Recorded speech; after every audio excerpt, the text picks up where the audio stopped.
Bem-vindos à cadeira de Imunologia. Vou-vos começar por fazer uma introdução à imunologia. O meu nome é Ana Lídia Rochinol Dias e eu reconheço que é uma cadeira que a maior parte das pessoas não gosta porque, efetivamente, a reação imunológica é muito complexa e exige saber muitos pormenores do nosso organismo, da anatomia, de fisiologia, de bioquímica. É, de facto, complexo. Mas eu vou tentar facilitar e vou tentar que fiquem a gostar um bocadinho mais da imunologia. Algumas legendas. Sempre que tenho uma mnemónica vou utilizar essa legenda. Quando eu apresento alguma curiosidade, algum exemplo clínico, mais para tornar isto mais interessante do que propriamente para decorarem, vou pôr esta nuvenzinha e de vez em quando vou recapitular alguns assuntos que já foram referidos ou ao longo da aula ou em aulas diferentes. Esta aula vou fazer então uma introdução à imunologia, depois vou falar sobre a organização do sistema imune, alguns conceitos que são fundamentais. Vou falar dos elementos celulares e da hematopoiese de uma forma um bocadinho global, uma vez que a hematopoiese normalmente é abordada em maior pormenor noutras cadeiras. E vou falar assim muito sucintamente da imunidade ativa e passiva com alguns exemplos históricos e clínicos que eu acho muito interessantes. Bom, o sistema imune foi fundamental para a evolução da humanidade e da medicina e traça ainda hoje um importante papel na evolução da ciência. Mesmo o ano passado, em 2018, Alison e Tasuku Honjo receberam o Prémio Nobel da Fisiologia e Medicina pela descoberta da inibição da regulação imunológica negativa na terapêutica oncológica. Isto é assim um nome muito pomposo para dizer que, pela descoberta de que havia uma redução da imunidade nos cancros e, portanto, podíamos focar esta inibição da imunidade como um alvo terapêutico, através de anticorpos monoclonais. A história da imunidade parece ter tido início na Grécia Antiga, em que as grandes pragas infecciosas eram tratadas exclusivamente por sobreviventes a essa mesma praga, uma vez que eram os únicos que eram considerados aptos e seguros para tratar os doentes porque apresentavam uma certa imunidade. Portanto, a palavra terá surgido mais ou menos aqui. Todos reconhecemos a relevância do sistema imune para a sobrevivência da humanidade, particularmente com o advento da vacinação.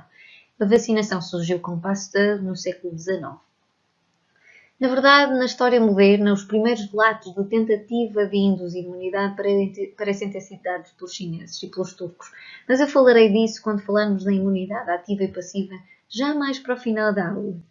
Na verdade, as boas práticas de higiene e uma nutrição equilibrada que estão associadas a uma potenciação da imunidade são, de facto, as maiores aquisições para uma melhoria dos cuidados de saúde e da qualidade de saúde e para a redução da mortalidade infantil.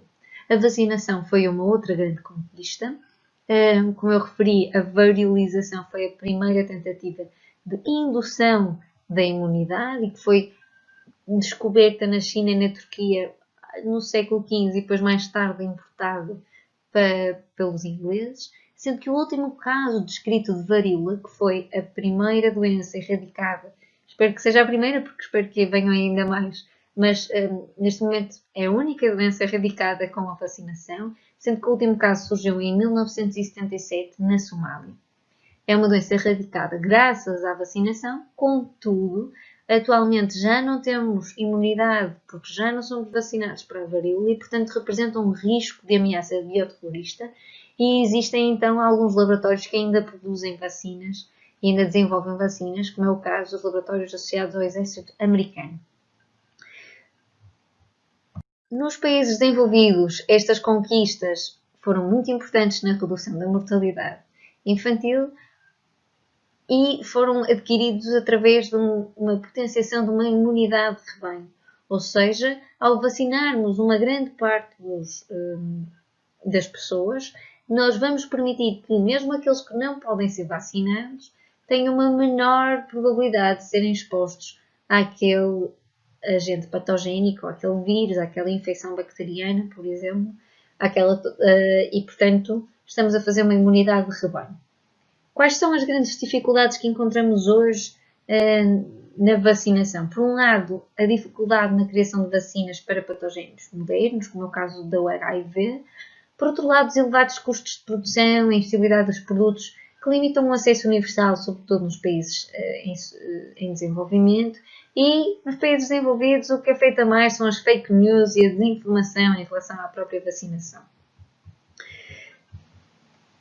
Os antibióticos são uma outra importante conquista na história da imunidade. Surgiram em 1920 com a descoberta da penicilina por Fleming. E como eu disse, em 2018 ainda se dava um elevado valor à imunidade com o Prémio Nobel para Alison Itaçu-Colombo. Começamos então por falar da imunidade inata. A principal função do sistema imune é defender o organismo de organismos patogénicos, organismos que causam doença, ou alergénios ou toxinas. Tendo para isso distinguir o que é próprio do organismo e o que é externo ao organismo e potencialmente lesivo. Esta função é exercida em dois níveis, na imunidade inata e na imunidade adaptativa. Na imunidade inata, nós referimos a todos os aspectos de defesa do organismo que atuam, ou seja, que têm a sua forma funcional, tal e qual como são codificados no gene da linha germinativa. A imunidade inata está presente em todos os organismos multicelulares. Bem, resumindo, a imunidade inata passa por tudo o que nós codificamos já na nossa linha genética, na nossa linha germinativa, sem precisar de recombinação genética para se tornar ativo. Portanto, I was born this way, é a imunidade inata. Estamos a falar, por exemplo, das proteções de barreira como a pele, estamos a falar de algumas enzimas, estamos a falar de alguns aspectos que vamos referir um pouco mais à frente. Engloba a prevenção através então destas barreiras e engloba também uma resposta celular e imunal muito rápida, com início segundos após a penetração do antigênio, penetração através destas barreiras, e que está prontamente disponível e é específica contra a invasão, apesar de ter um repertório de reconhecimento pré-determinado, que nós já vamos falar um pouco mais à frente. Além da prevenção, que passa por aquela barreira anatomofisiológica, e da primeira linha de ataque, tem também a importante função de recrutamento de células imunes ao local de infecção e a mediação da transição para uma resposta imune adaptativa. Está então presente em todos os organismos multicelulares. Isto é uma coisa que quero que vocês fixem. É uma coisa que é, em termos evolutivos, muito ancestral e não adquire memória personalizada. Portanto, nós não conseguimos fazer com que a nossa imunidade inata se vá tornando cada vez melhor sempre que é exposto a um determinado antigênio. Ela está sempre presente e reage sempre da mesma forma, de forma rápida, é a primeira linha de reação. Muito eficaz na maioria dos agentes patogénicos. Como eu disse, não é totalmente inespecífica. Na verdade, a imunidade inata ocorre também com algum reconhecimento de alguns padrões patogénicos. Portanto, há alguns padrões que são expressos apenas à superfície de micro-organismos patogénicos ou de toxinas e que nós reconhecemos, temos receitas para reconhecer esses padrões. Não conseguimos distinguir se é especificamente aquela proteína ou aquela outra proteína. Reconhecemos que é um padrão externo e que normalmente é patogénico. Este padrão nós chamamos os PAMPs. Os receptores que reconhecem os PAMPs são os Pattern Recognition Receptors, os PRR. Também podem reconhecer os DAMPs, que são padrões moleculares que estão associados à lesão por inflamação e infecção. São inespecíficos, porque reconhecem estes padrões moleculares assim, independentemente de estarmos perante uma inflamação ou uma infecção, ou seja, qual é a infecção. Nós vamos falar um bocadinho melhor destes PAMPs, DAMPs e PRRs quando estivermos na aula de imunidade. Temos aqui um pequeno esquema em que refere então a imunidade inata, incluindo as barreiras anatomofisiológicas, como a pele, como a clearance ciliar, como o pH ácido e algumas proteínas líticas que são libertadas nas zonas de contacto, como as peles e as mucosas, e temos então a tal imunidade que pode ser celular ou humoral. Portanto, é muito importante lembrarem-se que a imunidade inata tem um componente celular e um componente humoral, tal como a imunidade adaptativa. Falando então das barreiras anatomofisiológicas. Temos então a barreira mecânica, que corresponde às camadas epiteliais com junções apertadas da pele e mucosas. Temos também algumas barreiras químicas, como um pH acídico da pele, que ronda entre os 3 e os 5, e que é bacteriostático. pH acídico do estômago ou pH acídico da vagina. Temos também algum microbioma e flora normal residente que vai competir contra patogénicos. Portanto, é importante também esta relação com o nosso microbioma.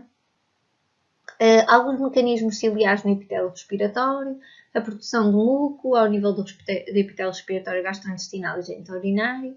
Temos também alguns mecanismos fisiológicos, como a febre, que é bacteriostática. E temos ainda a secreção de algumas enzimas bacteriolíticas ao nível das nossas secreções, como as lisozimas. Estas enzimas bacteriolíticas geralmente são proteínas solúveis e são pequenas moléculas bioativas que são constitutivas dos nossos fluidos biológicos e podem ser, por exemplo, proteínas de complemento, defensinas, ficolimas, lisozimas, ou então podem ser expressas exclusivamente quando há ativação de algumas células do sistema imuninato, como é o caso das citocinas e das quimiocinas. Vamos falar mais à frente. Temos aqui uma tabela muito interessante que fala exatamente de todas estas linhas de ação do sistema imune.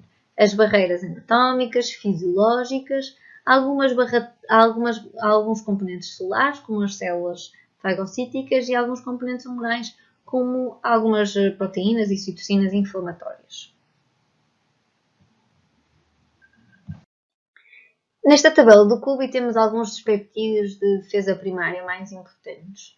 Estes peptídeos antimicrobianos são todos libertados, são todos produzidos numa forma de propeptídeos inativos e têm que sofrer uma proteólise, um processamento proteolítico para se tornarem ativos, mesmo no caso das defensinas. Temos aqui o exemplo da lisozima, que vai degradar as paredes dos micro-organismos. Já vamos falar um pouco melhor mais à frente. Temos o caso das defensinas, sendo que a defensina alfa é libertada pelas células de Panier no intestino, e no caso do ser humano chamamos das criptidinas, porque são produzidas nas criptas, e como eu disse, têm todas que sofrer um processamento proteolítico, e no caso das criptidinas esse processamento é pela tripsina, antes de terem uma função ativa antibacteriana. As beta-defensinas não só estão presentes ao nível do intestino, mas são sobretudo epiteliais ao nível da pele e do sistema respiratório, sendo produzidas pelos queratinócitos na pele e pelos pneumócitos no sistema respiratório e são armazenadas em corpos lamulares. Um outro peptídeo muito interessante e que não está aqui são as estatinas, que são produzidas constitutivamente na cavidade oral pelas glândulas salivares. São peptídeos ricos em histidina, são catiónicos e têm uma atividade fungicida muito potente contra Cryptococcus neoformans e contra a Candida albicans. Mais recentemente descobriu-se que estas estatinas têm ainda a capacidade de promover a cicatrização rápida ao nível da cavidade oral. Só em jeito de curiosidade, antes de avançarmos para as lisozimas, as defensinas também existem nas plantas, portanto são mesmo muito ancestrais. Bom, em relação às lisozimas, as paredes solares das bactérias contêm peptidoglicanos, que são polímeros, que têm alguns resíduos de beta-1,4 N-acetilglucosamina alternados em ligação cruzada com o ácido N-acetilmurâmico. Nas bactérias gram-positivas, o peptidoglicano é a camada mais terna.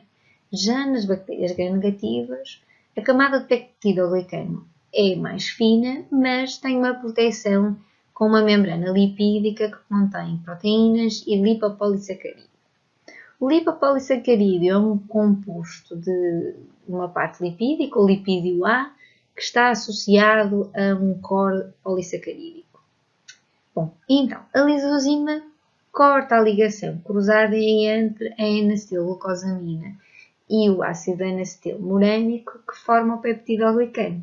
Isto destrói então esta parede celular das bactérias e permite que a membrana celular fique disponível e exposta a outros agentes antimicrobianos. A lisozima é mais eficiente nas bactérias gram-positivas porque não há aquela barreira lipídica ou lipoproteica que existe nas bactérias gram-negativas. Bom, vamos então falar da imunidade adaptativa. A imunidade adaptativa manifesta a especificidade para o seu alvo, que nós chamamos de antigênio, e é codificada por genes que são montados por rearranjos somáticos de genes da linhagem germinativa. Portanto, não são diretamente um resultado dos genes da linhagem germinativa, como era o caso da imunidade inata.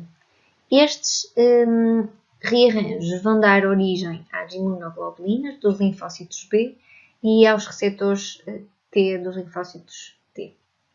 Vão permitir milhões de combinações, um vasto repertório de reconhecimento específico e por isso é que conseguimos reconhecer uma grande variedade de antigénios de uma forma específica. Está presente apenas nos vertebrados superiores, portanto, evolutivamente é algo que é mais recente e demora cerca de 5 a 6 dias a desenvolver-se após a invasão por um agente patógeno.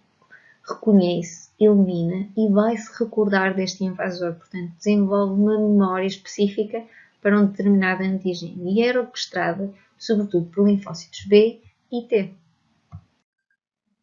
Há alguns conceitos importantes. Começamos pelo conceito de imunogenicidade, que corresponde à resposta imunitária humoral e ou mediada por células, no caso dos linfócitos T, e é o contrário de tolerância imune, portanto, resposta imunitária. O imunogênio são as substâncias que conseguem induzir imunogenicidade, ou seja, conseguem induzir uma resposta de imunidade adaptativa. Já a antigenicidade é a capacidade de ligação a estruturas de reconhecimento imunoespecífico, sejam anticorpos ou o TCR, o receptor dos linfócitos T.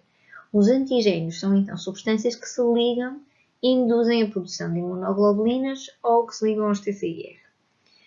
São específicos e podem ou não induzir uma resposta imune adaptativa, portanto, podem ou não ser imunogénicos. Geralmente são proteínas, peptídeos ou podem ser polissacarídeos, mas também podem ser lipídios ou ácidos nucleicos, portanto, a variedade é muito grande. Outro conceito importante é o de epítopo ou determinante antigênico. São estruturas moleculares específicas que partem de um antigênio e que são reconhecidas pelo sistema imune adaptativo. Basicamente, um antigênio pode ou não induzir imunogenicidade e geralmente um antigênio tem várias regiões que podem ser reconhecidas e que podem desencadear a tal imunogenicidade. Vários epítopos ou determinantes antigênicos. Geralmente as substâncias são simultaneamente capazes de se ligar a anticorpos /TCR e induzir a resposta imune. Portanto, geralmente são capazes quer de ter antigenicidade e de induzir imunogenicidade. Os aptenos são pequenos componentes de baixo peso molecular que não são imunogénicos, apesar de serem antigénios, ou seja, conseguem se ligar aos anticorpos ou TCR, mas não conseguem induzir uma resposta imune adaptativa. Para induzirem esta resposta imune adaptativa, precisam de formar um complexo com um transportador. Um adjuvante imunológico é qualquer substância não antigênica, ou seja, que não tem a capacidade de se ligar ao receptor T ou aos anticorpos, mas que potencia a resposta imune. Pode ser porque vai recrutar as células apresentadoras de antigénios, que vão ouvir falar um pouco mais à frente nas outras aulas, que é porque vai aumentar ou prolongar a exposição aos antigénios, que é porque vai promover imunomodulação através da produção de citocinas. Bom, a verdade é que estes adjuvantes imunológicos têm sido utilizados para potenciar a imunidade com a vacinação. E um exemplo são os compostos de alumínio. Comparando então a imunidade inata com a imunidade adaptativa, a imunidade inata é uma resposta rápida, imediata, em minutos a horas, já a imunidade adaptativa demora 3 a 5 dias a se desenvolver. A imunidade inata tem uma especificidade limitada e muito fixa, não conseguimos adaptar, não conseguimos ter uma especificidade muito meticulosa. Já a imunidade adaptativa é altamente diversa, consegue se adaptar, consegue melhorar uma resposta quando há um segundo contacto com um determinado antigênio. A resposta na imunidade inata é então sempre a mesma, já na imunidade adaptativa vai se tornando cada vez mais eficiente com subsequentes exposições a um determinado agente. Os maiores componentes da imunidade inata são as barreiras anatomofisiológicas. Em termos celulares, temos sobretudo os fagócitos e em termos humorais, vamos ver que temos as citocinas e temos algumas moléculas que conseguem reconhecer padrões de patogenicidade, apesar de não serem específicos para um determinado organismo ou para uma determinada proteína específica. Já os maiores componentes da imunidade adaptativa são os linfócitos T, os linfócitos B, alguns receptores específicos para antigênio e os anticorpos. Vamos então falar dos elementos celulares da resposta imune e da hematopoiese, o processo que desenvolve estes elementos celulares. Bom, começamos por definir um conceito importante, que é o de cluster de diferenciação. As células do sistema imune são frequentemente distinguidas fenotipicamente pelas glicoproteínas que são expressas à sua superfície e que foram intituladas como clusters de diferenciação, CD. A sua distinção é feita pela ligação a anticorpos monoclonais específicos e podem ser separadas por citometria de fluxo. Atualmente conhecemos mais de 350 CDs. Outro conceito, então, relacionado com a hematopoiese. Portanto, vamos falar de células estaminais. Células que possuem a capacidade de se regenerarem e a capacidade de se diferenciarem em diversos tipos celulares. As células estaminais embrionárias possuem capacidade de se diferenciarem em qualquer tipo de célula do organismo. São pluripotentes e por isso é que cada vez mais se ouve falar, por exemplo, nas células estaminais do cordão umbilical e o seu armazenamento. Já as células estaminais do adulto têm apenas a capacidade de se diferenciarem em diversas células de um tecido particular ou de se regenerarem, mas já não são tão pluripotentes.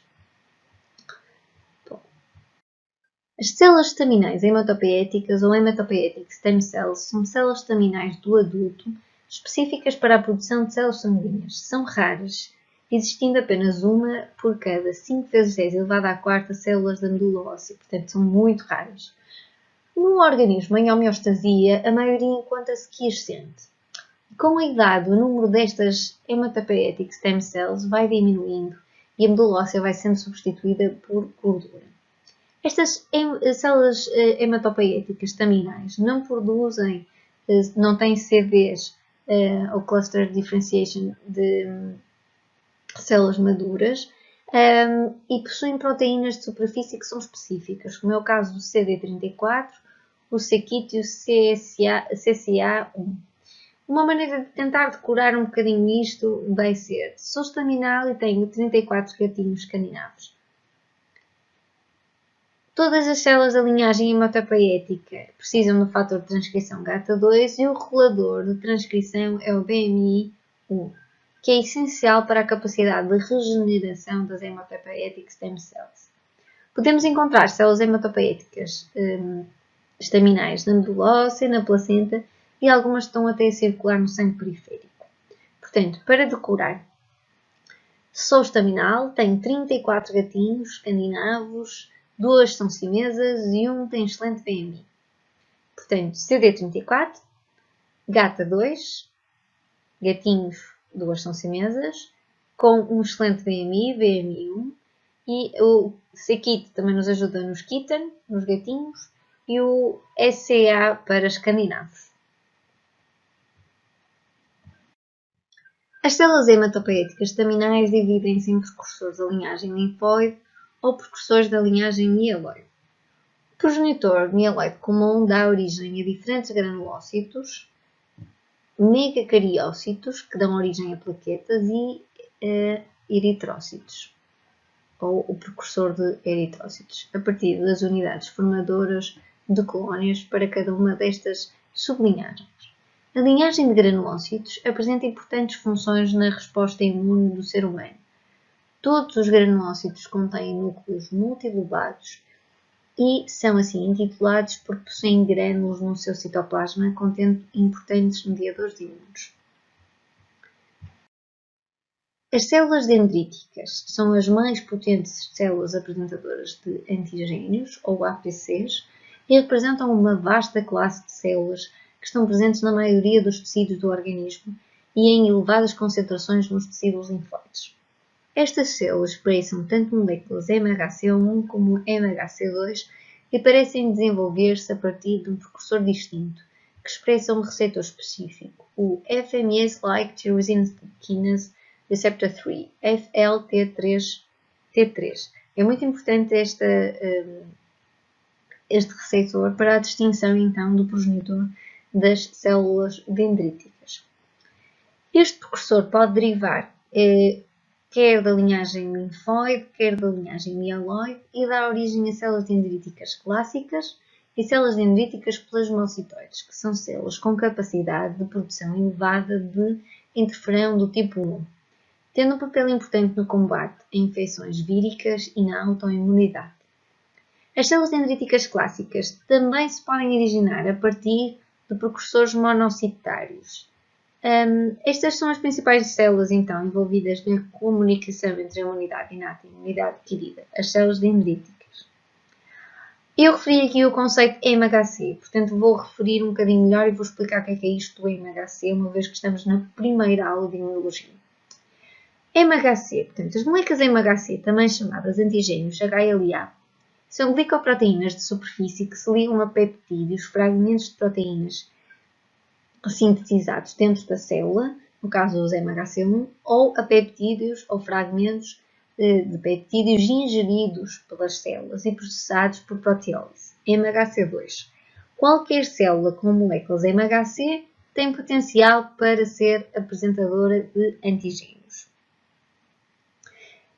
O MHC1 está expresso em todas as células nucleadas, já o MHC2 é específico de algumas células. Depois falaremos um pouco melhor sobre este conceito, existindo uma aula específica para o MHC. Apresento aqui uma tabela com as concentrações e as frequências das células no sangue humano. Vemos que os eritrócitos são as células mais abundantes no sangue humano. E conseguimos ver também que as células dendríticas, os plasmócitos e os macrófagos não estão presentes nesta tabela porque são residentes em tecidos ou linfáticos ou até em tecidos periféricos que não linfáticos. Em relação aos neutrófilos, representam a maioria dos leucócitos circulantes e têm uma sobrevida de cerca de 7 a 10 horas até migrarem para os tecidos, para os quais são recrutados por agentes quimiotáticos. Agentes quimiotáticos são moléculas especializadas em atrair células do sistema imunitário. E a quimiotaxia é a locomoção orientada e unidirecional provocada por estes agentes quimiotáticos ou quimiocinas. Os eosinófilos também são fagócitos móveis, também têm grânulos citoplasmáticos proeminentes e são particularmente ativos contra helmintas e outros parasitas. Vamos ver que a sua produção na medula óssea e sobrevivência é potenciada pela citocina IL-5 e são as células mais proeminentes na resposta alérgica. Os basófilos e os mastócitos, por expressarem o receptor de elevada afinidade para IgE, o receptor tipo 1 para IgE, são grandes iniciadores de respostas de hipersensibilidade imediata, ou tipo 1, e libertam histamina e outros mediadores pré-formados e acumulados nos seus grânulos, e ainda produzem grandes quantidades de mediadores lipídicos, como estimular a edema tecidular, contração muscular e outras reações que vamos falar depois na aula de hipersensibilidades. Os mastócitos também parecem ser importantes na resposta a infecções bacterianas e os basófilos conseguem também libertar grandes quantidades de IL-4. Em relação aos elementos celulares, é importante distinguir os fagócitos. São células com capacidade de fagocitar os agentes patogénicos. Este é o caso dos neutrófilos, da linhagem monocítica macrofágica, dos eosinófilos e das células dendríticas. Estes são os principais fagócitos do organismo. As opsoninas são moléculas que fazem o revestimento de antigénios, facilitando o seu reconhecimento por células imunes e a sua fagocitose. A função dos fagócitos pode ser potenciada até 4000 vezes pela opsonização, que vem do grego e quer dizer tornar apetitoso. Vamos, ao longo das aulas, por isso, referir a algumas moléculas que são opsoninas. Temos também aqui um destaque para alguns elementos celulares que conseguem libertar histamina, como é o caso dos eosinófilos, os mastócitos e os basófilos, e existe uma mnemónica que é hemácia abomesa. O conceito de quimiotaxia eu já referi e consiste na locomoção orientada por agentes quimiotáxicos. Os monócitos são então um grupo heterogéneo de células que circulam no sangue e, quando chegam ao tecido, transformam-se em macrófagos ou em células dendríticas. E os macrófagos podem ser residentes, normalmente nós chamamos histiócitos, e é o caso, por exemplo, dos osteoclastos, ou podem ser macrófagos inflamatórios, que são chamados por existir uma inflamação. As células dendríticas, como também já foi referido, são as mais potentes apresentadoras de antigénios, além de conseguirem captar estes antigénios por fagocitose, também o conseguem fazer por endocitose ou por pinocitose, captando uma grande quantidade de antigénios. O progenitor linfóide comum dá origem a 4 populações major, que são os linfócitos B, os linfócitos T, as células NK e as células NKT.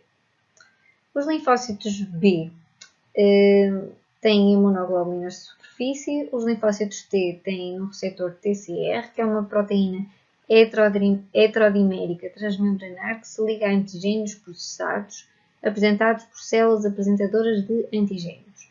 As células NK, que são grandes linfócitos granulares, que não têm TCR nem imunoglobulina de superfície, e as células NKT, que partilham algumas características das NK e dos linfócitos T.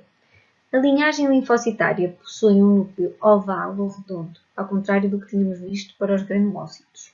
Os linfócitos B terminam a sua maturação na medula óssea e, quando ativados, diferenciam-se em plasmócitos. São células efetoras que perdem a sua imunoglobulina de superfície e são especializadas em secreção de anticorpos. Os plasmócitos não se dividem e, apesar de algumas populações poderem permanecer na medula óssea, a maioria morre numa a 2 semanas. Os linfócitos T diferenciam-se ainda em linfócitos que expressam CD8 ou linfócitos T citotóxicos, que reconhecem antigénios apresentados pelo MHC1, e linfócitos que expressam CD4, como é o caso dos T-helper, que vão reconhecer antigénios apresentados pelo MHC2. Esta relação MHC CD8-4 vai dar sempre 8. Portanto, CD8, MHC1. CD4, MHC2. Os T-helper podem ainda subdividir-se em T-helper 1, que regulam a resposta a patogénios intracelulares, e T-helper 2, que regulam a resposta a muitos patogénios extracelulares. Podem dividir-se também em T-reguladores, que têm CD4 positivo, CD25 positivo e ainda FOXP3 internamente, e são inibidores da resposta imune. Este FOXP3 é muito importante, vai ser o que vai distinguir estes T-reguladores. Os T-helper 17, que secretam interleucina 17. O rácio normal no sangue periférico humano destes T-helper é CD8+/CD4+. Destes linfócitos T é CD8+/CD4+, e pode encontrar-se alterado na infecção por HIV e autoimunidade. As células NK desenvolvem-se na medula óssea sob a influência de interleucina 2, 7 e 15 e possuem uma atividade citotóxica e receptores inibitários que reconhecem o MHC do próprio, nomeadamente o MHC1. Na diminuição de MHC1, eles atacam as células do próprio organismo. São muito ativas no combate a vírus, que, para defenderem-se de linfócitos T citotóxicos, reduzem a expressão do MHC1, mas ao fazerem isso vão potenciar então a ação das células NK. E também são importantes no combate das neoplasias. Parecem ter receptores ativadores, mas que ainda não estão claramente estabelecidos. Portanto, é sobretudo receptores inibidores quando reconhecem MHC1. Se houver uma diminuição da expressão do MHC1, então eles tornam-se ativos e destroem essas células. Relativamente às citocinas e às moléculas potenciadoras de produção de diferentes linhagens, Este esquema sumariza os mediadores mais importantes.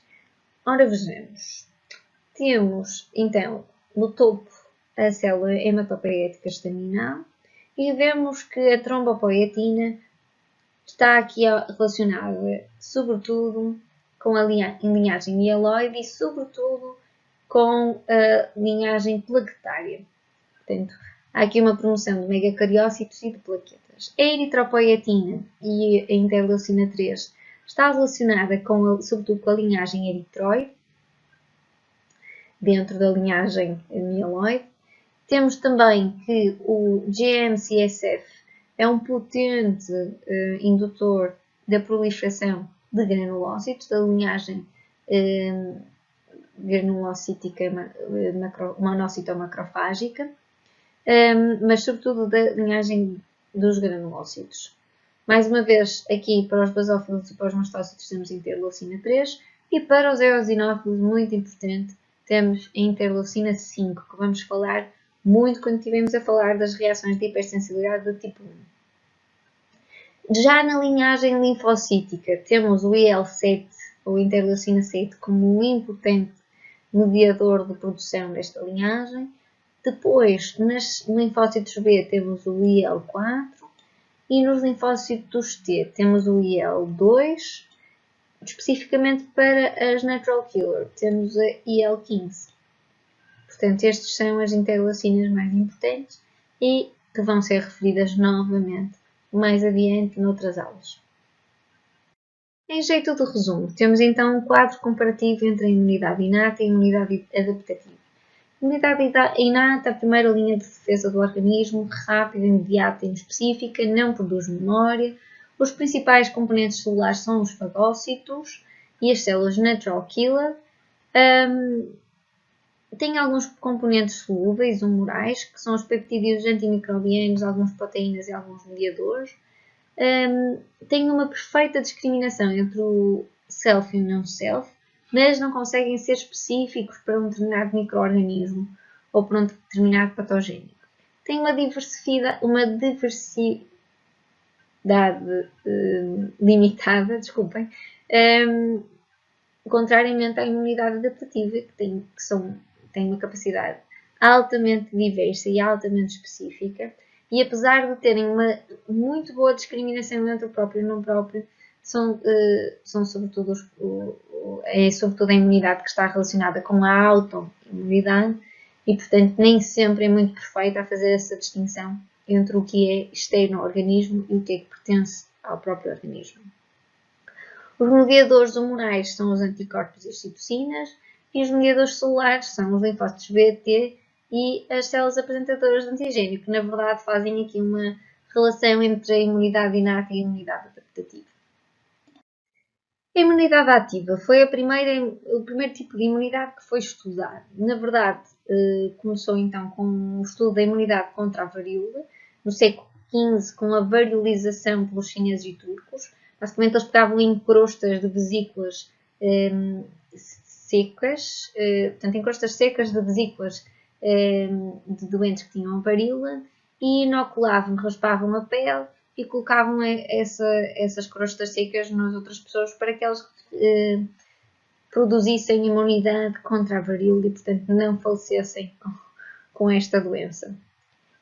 Já no século XVIII, Edward Jenner reparou que a exposição à varíola bovina protegia as vaqueiras da varíola humana e, portanto, começou a tentar que a vacina para a varíola fosse a exposição a essa varíola bovina. No século XIX, Louis Pasteur, numa experiência com galinhas, conseguiu produzir uma vacina com uma estirpe de cólera atenuada. Numa experiência com ovelhas, fez a mesma coisa com o anthrax. E a primeira experiência que teve com humanos foi com Joseph Meister, uma criança que tinha sido mordida por um cão raivoso. E de imediato o Pasteur fez uma inoculação com um vírus de raiva atenuado e que permitiu que este Joseph Meister não desenvolvesse as características clínicas da raiva que dão alterações neurológicas marcadas. A raiva, de facto, é uma das poucas doenças em que a vacina pode ter efeito mesmo depois do inóculo, ou mesmo depois de termos uma mordidela por um cão raivoso. A imunidade passiva surgiu um bocadinho mais tarde. Começou-se a falar no século XIX, com Kitazato, que reconheceu a transferência da imunidade contra a difteria através do sérum, reconhecendo que esta imunidade seria adquirida por um componente não celular líquido do sangue coagulado. Depois testou que a transferência de antissérum, ou seja, numa fração contendo anticorpos de cavalos para o tratamento da difteria e tétanos em humanos, e foi bem sucedido. Cabot chamou a este antissérum imunoglobulinas, portanto, esta fração do sérum responsável pela imunidade humoral seriam as imunoglobulinas. Continuamos a utilizar a imunidade passiva para o tratamento da inoculação com venenos, em que precisamos de uma resposta rápida e não necessariamente que o doente desenvolva memória imune. E temos ainda a imunidade passiva que ocorre na transferência materno-fetal de imunoglobulina G e que garante uma proteção do feto contra algumas doenças, mesmo antes de ele produzir especificamente anticorpos contra essas doenças. Portanto, são os anticorpos da mãe que o vão defender numa fase inicial. Esta imunidade passiva é uma imunidade transitória. Não há produção de memória para aquele agente patogénico. Em relação à imunidade passiva, só assim uma curiosidade muito interessante, que em 1925 houve um surto de difteria no Alasca, remoto. Estaria muita neve, portanto não seria possível viajar até estas zonas que estavam a ser altamente afetadas pela difteria. E então, houve dois cientistas noruegueses que começaram então uma expedição em trenó até essas zonas em que levavam cães que eram imunes contra a difteria. E, portanto, fizeram mais ou menos a mesma experiência em que transferiram as imunoglobulinas para dar esta imunidade passiva, e um desses cães era o Balto e um desses investigadores era o Casino.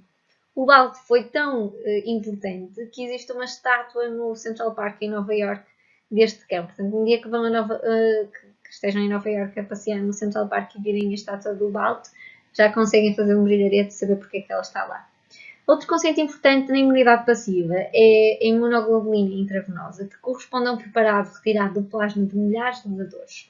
1 grama de imunoglobulina intravenosa contém 10 elevado a 18 moléculas de anticorpo, contra mais de 10 elevado a 7 antigênios diferentes. Portanto, é muito potente. E é submetido a um tratamento com solventes, como etanol, detergentes para a detecção de vírus, como alguns vírus da hepatite e como o HIV. E pode ser muito importante em situações de hipersensibilidade de tipo 2, que vamos falar noutra aula mais à frente. Muito obrigada e até à próxima aula.